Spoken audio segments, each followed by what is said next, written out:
The consumer's optimal bundle. Vinny, Vidi, Visa. We came, we saw, we went shopping. Jan Barrett. We want to determine which bundle within the opportunity set gives the consumer the highest level of utility. That is, we are trying to solve a constrained uh, maximization problem where a consumer maximizes utility subject to a budget constraint. First, we show that Lisa's optimal bundle must be on the budget line in figure 3.8. Bundles that lie on indifference curves above the constraint, such as those on uh, indifference curve 3, capital I superscript 3, are not in her opportunity set. Open parentheses, area capital A plus capital B, close parentheses. Although Lisa prefers bundle F on indifference curve, capital I superscript 3, to bundle E on indifference curve, capital I superscript 2.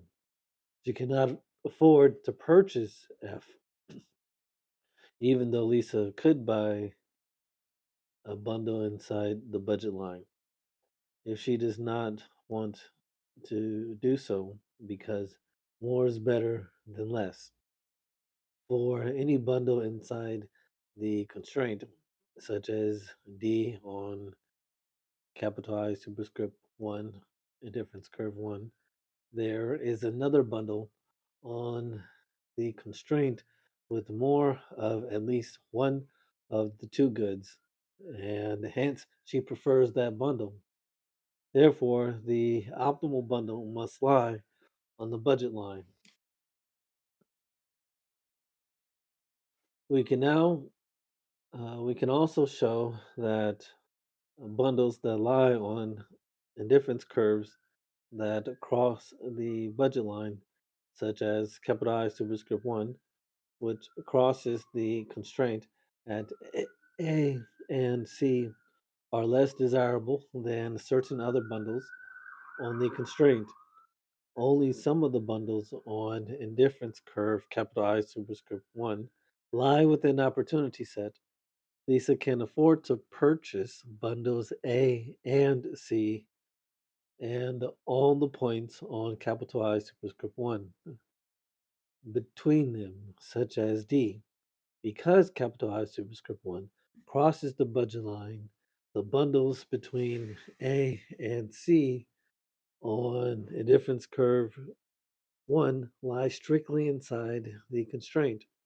So there are affordable bundles in area B that are preferable to those bundles that contain more of one or both good. In particular, Lisa prefers bundle E to D because E has more of both pizza and burritos than D. Because of transitivity, E is preferred to A, C, and all the other bundles on difference curve 1, even those like G that Lisa can't afford. Thus, the optimal bundle, the consumer's optimum, must lie on the budget line and be on the indifference curve that does not cross it. At the moment, we're going to turn our attention to figure 3.8, the interior solution. It is a graph with burritos per semester, Q sub 2 on the vertical axis, and pizzas per semester on the horizontal axis. It has a downward sloping budget line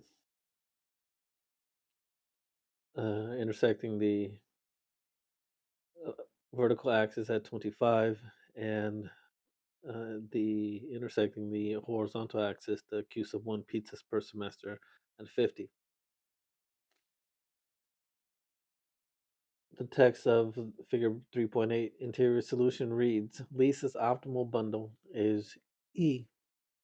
10 burritos, and 30 pizzas on a difference curve capital I superscript 2. Difference curve capital I superscript 2 is tangent to her budget line at E. Budget E is the bundle on the highest indifference curve, highest utility that she can afford. Any bundle that is preferred to E, such as points on the indifference curve, capital I superscript 3, lies outside of her opportunity set, so she cannot afford them. Bundles inside the opportunity set, such as D, are less desirable than E because they represent less of one or both goods.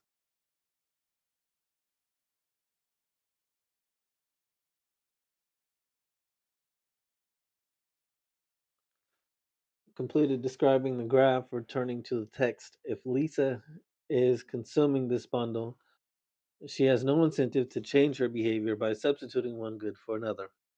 There are two ways for an optimal bundle to lie on an indifference curve that touches the budget line but does not cross it.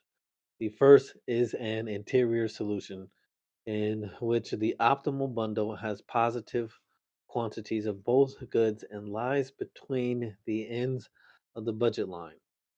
The other possibility, called a corner solution, occurs when the optimal bundle is at one end of the budget line, where the budget line forms a corner with one of the axes. Interior solution. In figure 3.8, bundle E on indifference curve capital I superscript 2 is the optimum bundle. It lies in the interior of the budget line away from the corners. Lisa prefers consuming a balanced diet, E of 10 burritos and 30 pizzas, to eating only one type of food. For the indifference curve, capital I superscript 2, to touch the budget constraint but not cross it, it must be tangent to the budget constraint. The budget constraint and the indifference curve have the same slope at the point E where they touch. The slope of the indifference curve is the marginal rate of substitution. It measures the rate at which Lisa is willing to trade burritos for pizzas. Capital M, capital R, capital S. Um, equals negative uh, capital U sub 1 over capital U sub 2. Equation 3.3. The slope of the budget line is the marginal rate of transformation. It measures the rate at which Lisa can trade her money for burritos or pizza in the market. Capital M, capital R, capital T equals negative P over 2, equation 3.12. Thus, Lisa's utility is maximized at the bundle, where the rate at which she is willing to trade burritos for pizzas equals the rate at which she can trade in the market. Capital M, capital R, capital S equals the negative utility of 1 over utility of 2, which can also be read as negative capital U sub 1 over capital U sub 2 equals negative P sub 1 over P sub 2, which is the negative price of 1 over price of 2 equals the marginal rate of transformation, equation 3.13. I believe relative prices is the rate of transformation rate, then the relative utility is the rate of substitution. Reader's comment concluded. Returning to the text, multiplying both sides of the equation 3.13 by negative capital U sub 2 over P sub 1 we obtain capital U sub 1 over P sub 1 equals capital U sub 2 over P sub 2, equation 3.14. Equation 3.14 says that capital U sub 1 over P sub 1, the marginal utility of pizza divided by the price of pizza, the amount of extra utility from pizza per dollar spent on pizza equals capital U sub 2 over P sub 2, the marginal utility of burritos divided by the price of a burrito. Thus, Lisa's utility is maximized if the last dollar she spends on pizza gets her as much extra utility as the last dollar she spends on burritos. If the last dollar spent on pizzas gave Lisa more extra utility than the last dollar spent on burritos, Lisa could increase her happiness by spending more on pizzas and less on burritos. Her cousin Spencer is a different story.